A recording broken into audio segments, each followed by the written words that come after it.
we're back on the Rock Talk Show. I have my special guest, Gerry Duffy, here with me.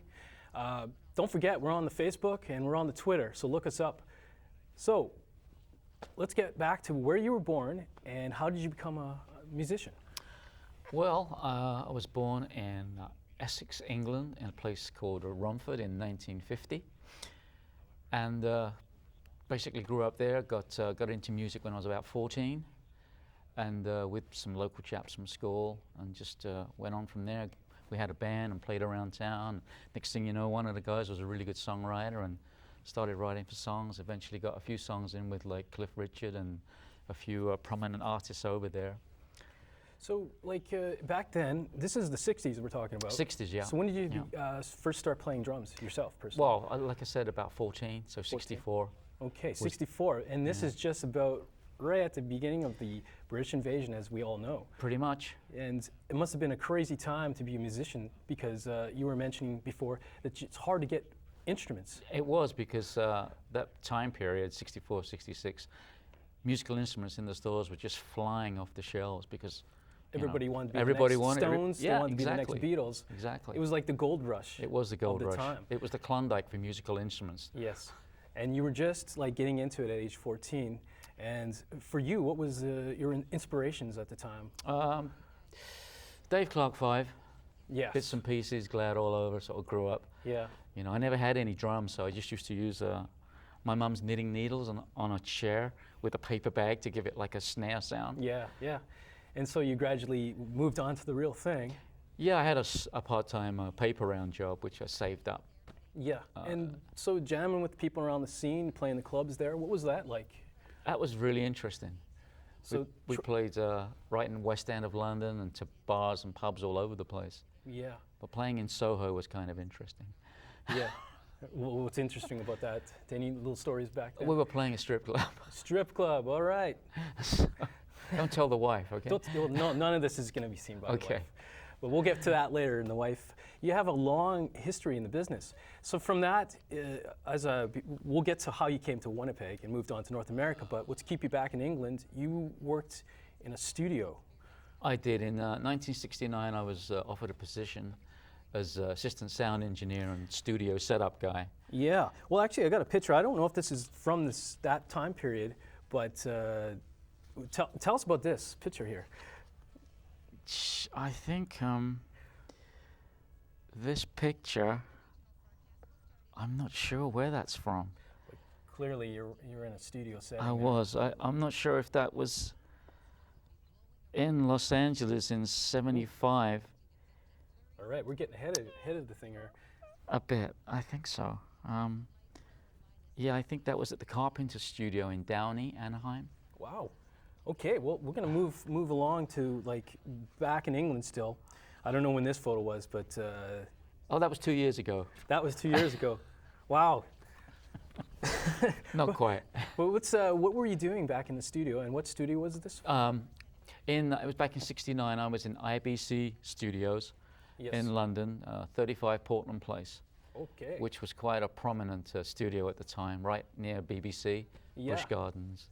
So what was your job basically? I was basically, I was learning the ropes, and but my job per se was studio setup, and tape op, and this is back in the analog days, folks. None of this digital stuff. Yeah, analog, very analog. Yeah, and just give us a little teaser of some of the people you worked with. Well, I spent a lot of time with The Who.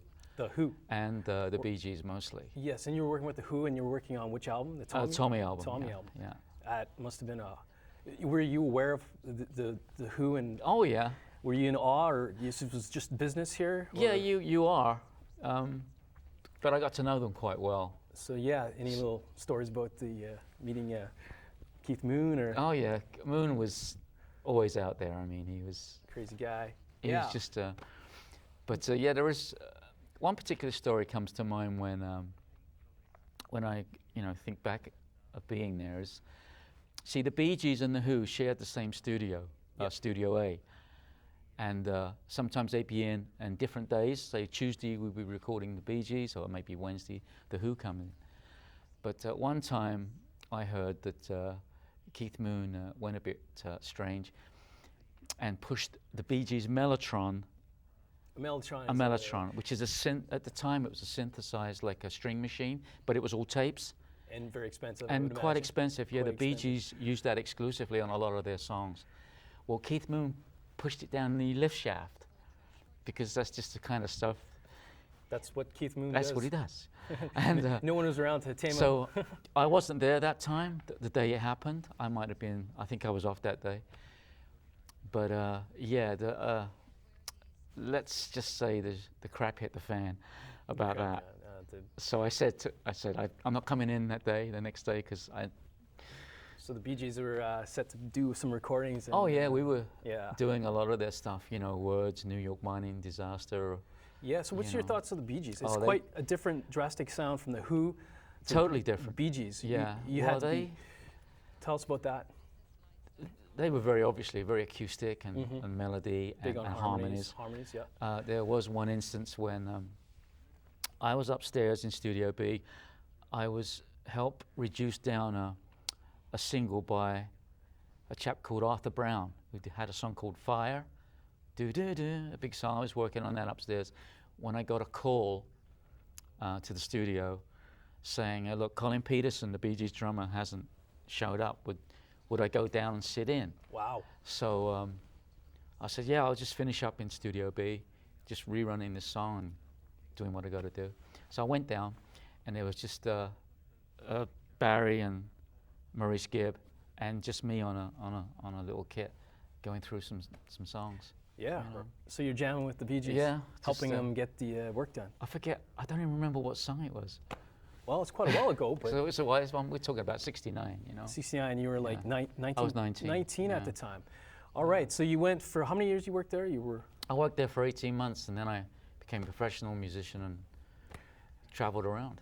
yeah, we're going to get to that later in the show, but the transition point between England and into North America, there's a story about that. There is, yeah, And quite a story. just briefly, we could talk about how you decided to move to North America. That's quite a story. Quite a story. well, I think we have a little bit of time to talk about it. Okay. But you decided it was based on a job, a gig? Yeah, it's going back to the studio. I was recording a band called Harmony Grass, and the head of that band, the leader, a guy called Tony Rivers. As I was working with him, I found out he lived less than a mile away from me, and we became really good friends. And he had some. I mean, he'd been in the business. He knew a lot of people. And he asked me once, he said, "Do you want to come over to North America for a couple of week holiday?" Yeah. So I said, "Sure," you know, so I went with him. This is back in '75. Okay. So we took a trip to Vancouver, sort of stayed with his friend Kenny Walker for a week in, where was it, near Stanley Park? Yes. Beach Avenue, Yeah. in a high rise. What was the thought of going from the old world to the new world and your impression of that at the time? Oh, it was totally different. You're still in your You know. early 20s and you're Yeah, I thinking- was just 24. Yeah. But, you know, Tony was an older guy, 10 years my senior. And he obviously knew a lot more people in the business. And we stayed there for a week. And then we flew to Las Vegas Las Vegas. from Vancouver. No, that's trouble. That's trouble. So we spent a couple of days there. And then we drove, this is in '75, we drove from Vegas to Los Angeles to stay with a guy called Spencer Davis for a week, who was a good friend of his. And Spencer Davis is quite well known. Yeah. He had that song, Gimme, Gimme Good Lovin', and his keyboard player was Steve Winwood.